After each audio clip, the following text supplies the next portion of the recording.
land explored by our ancestors extends from the Atilla to the White Sea. The scientific expedition Trails of Nomads is set to unveil the path of our forefathers. The 3-year-long expedition heads for the west. A group of scientists led by pilgrim of the 21st century, Sapari Skaka visited more than 20 countries within 70 days. Watch an amazing story of a great journey in the Trails of Nomads program. Today's Trails of Nomads episode presents which city in France was encamped by Huns leader Atilla, why the armies of Atilla and Aetius were of equal strength at the Battle of the Catalonian Plains, what exhibits related to the history of Deshta Kipchak are kept in the Louvre Museum.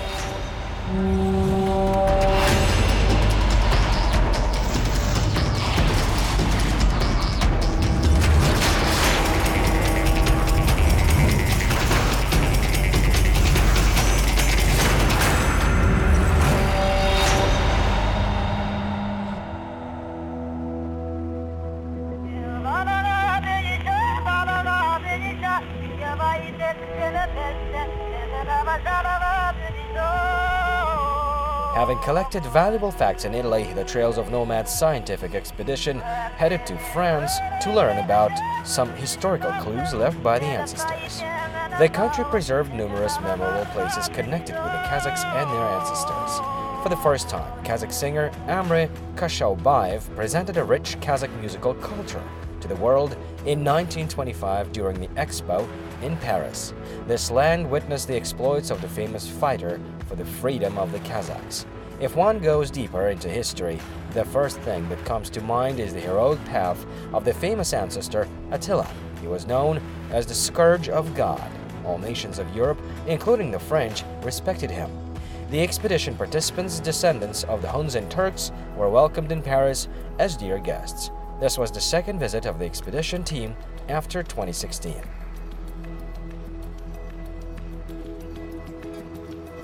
Шығыстан барған ғұндар сол арада тұрақтап қалды. Қазіргі Францияның территориясы, Германия, Италия. The Huns came here from the east. They resided on the territories of present-day France, Germany, and Italy. Of course, their descendants remained here. According to genetics, 60% of Europeans are of Turkic origin. Қазіргі мынау ғалымдар генетиктердің айту бойынша, европеистердің 60% түрік тұқымдас.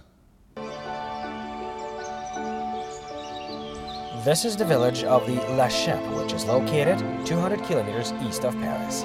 Most of the city inhabitants consider themselves descendant from the Huns. Governor of the village respects this belief. After the death of Attila, the empire of the Huns split. The Huns themselves mingled with other nations, including the French, and became part of various European states. Therefore, Kazakhs and French can be blood relatives. For example, during the collection of DNA samples, it was found out that the analysis of La Chapelle residents differ from the analysis of other French people. This confirms the assumption that the current citizens can be descendants of the Huns. This place on the outskirts of the village is another important proof that the La Chapelle inhabitants are the Huns' descendants. Attila's camp was located here. After having conquered Gaul, the famous commander built a fortress in this place in which he lived for some time. In 451, the Battle of the Catalonian Plains, which affected the fate of many European nations, took place not far from the fortress. Now, a historically important place is under the protection of the state and is called the Camp of Attila. Қазіргі біздің тұрған жеріміз бұл ғұндардың қамалы. Бұл шамамен 30 гектардай болады көлемі. Бұның ішінде We are in the fortress of the Huns. Its territory is approximately 30 hectares. The army of the Huns stayed here. On the day of the Catalonian battle, most of the soldiers were outside the fortress. They were placed in tents, burning fire. Everyone was preparing for the upcoming battle. Attila consulted with his commanders and worked out a plan for military operations. Thus, they met the dawn. He saw crimson sunrise. Attila believed it was a good sign. Ақылдасады, ойласады, қалай істейтін тактикаларын. Таңертең ерте тұрып, күннің шығысын қарсы алады. күн қып-қызыл болып үлкен шар болып көрінеді. Ойлайды, біз жеңілмейміз.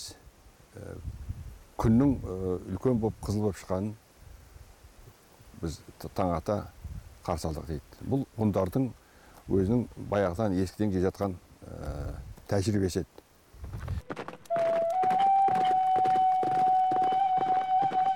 For a long time, the Huns were considered a savage people. In fact, the Hun society was very complicated.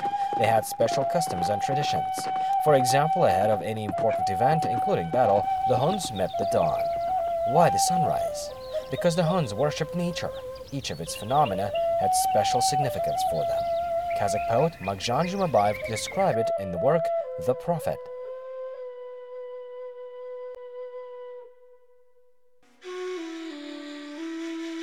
The Huns who, as the poet said, were born with a new day, the day before the Battle of Catalonian Plains, the Huns were deeply excited, especially their leader, Attila. There were two reasons for that. First, it was a decisive battle. Secondly, the fact that the main enemy in this battle was Attila's friend, Aetius, with whom he was inseparable from a young age. Aetius was the commander of the army of the Roman Empire. Aetius grew up among the Huns, so he knew all the tactics of Attila well. Later, Aetius entered into an alliance with the Goths, the Visigoths, the Franks, and the Alans, and directed all this powerful force against the Huns. Attila could not understand the act of his friend, and thought reasoning did not give him rest. Атиланы таңатқан нәрсе бұл ойлады. Енді жас кезімізде, жас шағымызда бірге өстік. Aetius and Attila grew up together from childhood. They were friends. Aetius was raised by the Huns, and he knew the military tactics of the Huns. Attila was shocked that his friend opposed him, was probably bribed. He thought Attila was forced to fight with him. Ұсыныс жасаған. Оны мүмкін алдаған да шығар. Сені біз жоғары дәрежеге шығарамыз, байлық береміз дегендей ойлады.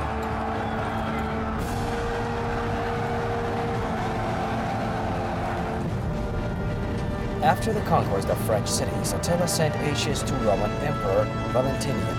He became the commander of the Roman Empire, and upon his arrival, he united with the Visigothic ruler Theodoric and decided to subdue Olive Gaul. Then he began to strengthen the army against Attila. As a result, it led to a great battle. Former friends became enemies. However, Attila's main goal was not to crush Aetius' army, but to punish the Visigoths. Prior to the Catalonian battle, there was no case of surviving the one who opposed Attila. In this battle, the insignificant effort and superiority of the Romans destroyed the Huns, and they were forced to retreat. It was a bloody battle for both sides. In total, 165,000 soldiers were killed. There were no such huge losses in those days in any battle. According to historians, Aetius' knowledge of the military secrets and tactics of the Huns greatly influenced the course of the battle. The battle was fierce. This is confirmed by the witness of the battle, the Greek historian Priscus. Unfortunately, most of his manuscripts have not survived to this day. According to some reports, Priscus' manuscripts were specially destroyed. However, memories of the Visigothic writer remain. According to him, after this battle, the world was forced to admit that at the time, there was no force capable of resisting the Huns.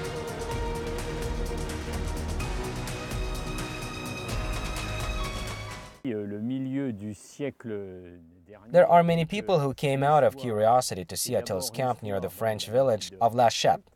Many Kazakhstan scientists come here. This is logical. The Kazakhs are direct descendants of the Huns. Therefore, we always welcome them. We hope for joint research work. Sachant que Attila est bien passé dans la région.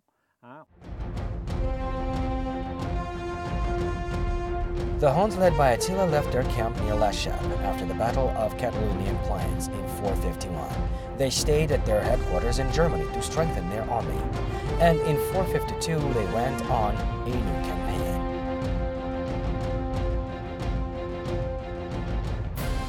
Осыдан кейін Attila өзінің әскерімен мына Италияның солтүстік қалаларын басып алады. After this, Attila conquered the northern cities of Italy. In 454, he arrived in Rome. He did not intend to destroy the Eternal City. That time, the Roman Empire was weak, and this was a good chance for the long-awaited freedom for many peoples enslaved by Rome.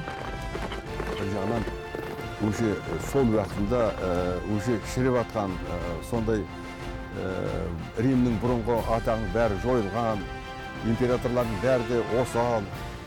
Бұл бір жағынан сол жағындаяғы қиындық көрген халықтарды мүмкін босату ретінде, бостандық алып беру ретінде болған сияқты.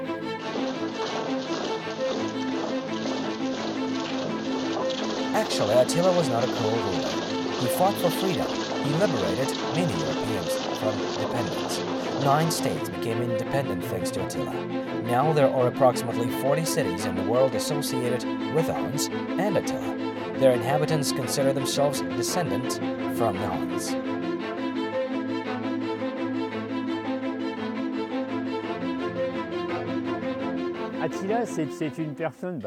Previously, the Western world perceived Attila as a bloodthirsty tyrant. In fact, at the time of his campaigns, above all, he set himself the goal of liberating the oppressed peoples and not conquering new lands and countries. This is a bright personality, which made a significant contribution to the convergence of the East and West. Attila opened the Asian civilization to Europe. Now the younger generation discovers this outstanding ruler and statesman.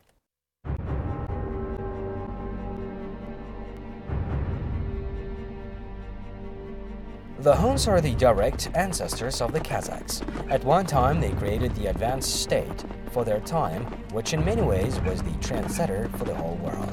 For example, the Huns were the first who began wearing boots with heels and trousers designed by the Huns. They created stirrups for the convenience of the riders. By the way, the Huns taught the Europeans the tactics of riding. The rulers of Western states tried to educate their children in the society of the Huns. Given this tradition, night schools emerged eventually. How they can be called savages if their aphorisms were used in the education of children of the European nobility. There are wise words of Attila. For example, to achieve success, it is not necessary to have a famous ruler. To resist the enemy, you need the will to win, self-confidence, spirit, diligence, and courage. He also said it is necessary to understand and appreciate the value of experience from childhood to successfully overcome difficulties. Here's what he said about himself. A wise leader will not rely only on luck. He will invest hard work, patience, perseverance, and optimism to his future. By the way, the Huns had their own writing. This is the rule. Unfortunately, such features of the Huns were not advertised in the Old World. Only now, such interesting facts about the Huns began to emerge. 5 to 6 years ago, English scientists told us that Attila was asked to lead Rome, and rulers acting at that time were very weak.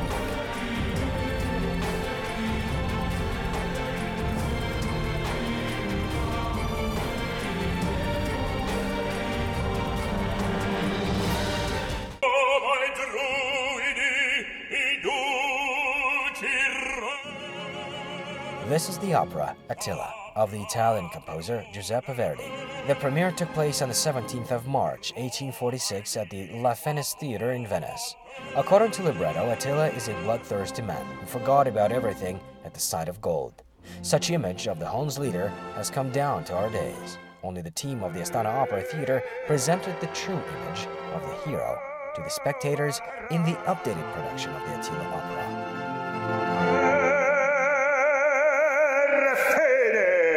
Милан театры Ла Скала бізге Астанаға келген уақытында олар сол Атилла операсын қойды.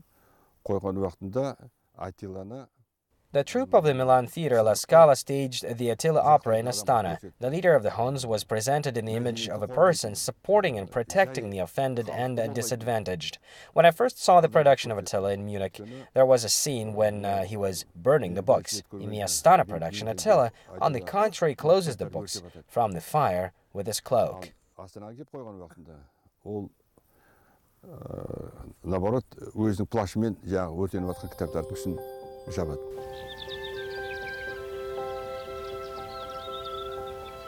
A vivid confirmation of the fact that the image of Attila in Europe is changing is this monument. This composition, dedicated to the Hun ruler, was installed in the heart of the French village of La Chelle. The monument was opened on the World Day of Attila, June 3, 2012. The foundation of the monument was made in the form of a yurt. The ruler's features remind Kazakh ones. Attila put his feet into the stirrup and is about to ride his white argamach. All these details are not accidental. After all, the stirrups and the saddle are the invention of the Huns, discovered to the world. Thanks to these technologies for riding, the Huns were superbly kept in the saddle in battles. Many do not know all these details. Therefore, the authors of the monument focused on these details in their work. We have previously examined how Attila is portrayed in Kazakhstan. Only after that we started our work. Everyone marks Kazakh features in my image of Attila, but the two circles in the composition mean the four sides of the world. As is known from history, Attila connected the states and even continents during his campaigns. One of the golden circles is a symbol of wealth, and the second, of black metal, symbolizes strength and power. The Kazakh people are the heir of the great Huns. Attila is our common ancestor. Therefore, Kazakhs should know, esteem, and absorb all the best quality of the forefathers. In addition to popularizing history, monuments remind the descendants of the heroic past of the ancestors. These are suggestions of the leader of the scientific expedition, Sapar Iskakov.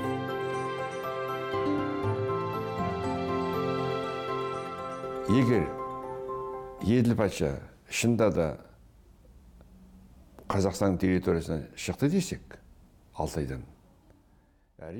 We say Attila is a native Altai. His homeland is Kazakhstan. Therefore, a large monument to Attila should be installed in Kazakhstan. First, in terms of tourism development. Secondly, it would have certain political overtones. We should be proud of our ancestors. We must educate the younger generation and tell them about exploits of the ancestors. Екінші жағынан саясат жағынан да біз өзіміздің бабаларымызбен мақтануымыз керек. Біздің бабаларымыз арқылы, солардың тарихы арқылы біз мынау жастардың арасында патриоттық сезімді тәрбиелеуіміз керек. The scientific expedition visited the city of Nogent-sur-Marne. Here, scientists met with the city's mayor and discussed questions of history. According to Kazakh traditions, expedition members brought some gifts. France and Kazakhstan are friendly states. We must develop, or rather, revive our ties in all directions. As for history, this is a separate topic. This is a great field for teamwork. Now is the time not to build fortresses and protect ourselves from the world, but instead build bridges for cooperation.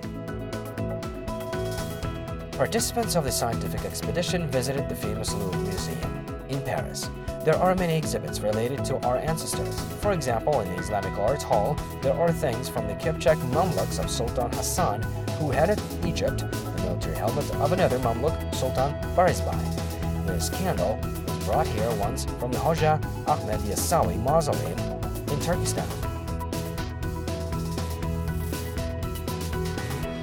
Менің білуімше, мынау музейге түскен жәдігерлер ол As far as I know, all items, or rather exhibits, that have entered the museum without the special permission of the government cannot be returned. Therefore, to return the exhibits to their homeland is not an easy task. The Louvre, I think, can conclude an agreement with Kazakhstan on the temporary exchange of exhibits for several months. Other museums practice this.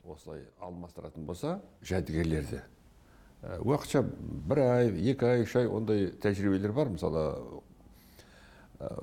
мұражайлардың арасында бірімен бірі алмасу деген. The exhibits of Mamluks, that is the Kipchaks, are kept in the Louvre for a definite reason. After all, the army of famous military commander Napoleon had the Mamluk cavalry. The uniform was adopted by the army of Egyptian Mamluks, founded by Sultan Baybars. All the warriors were exceptional riders. This fact is well described in Olja Suleymanov's book Az-i-Ya. The Louvre restores a large number of equipment and weapons belonging to warriors of that time. Members of the scientific expedition plan to carefully study all these exhibits in the future.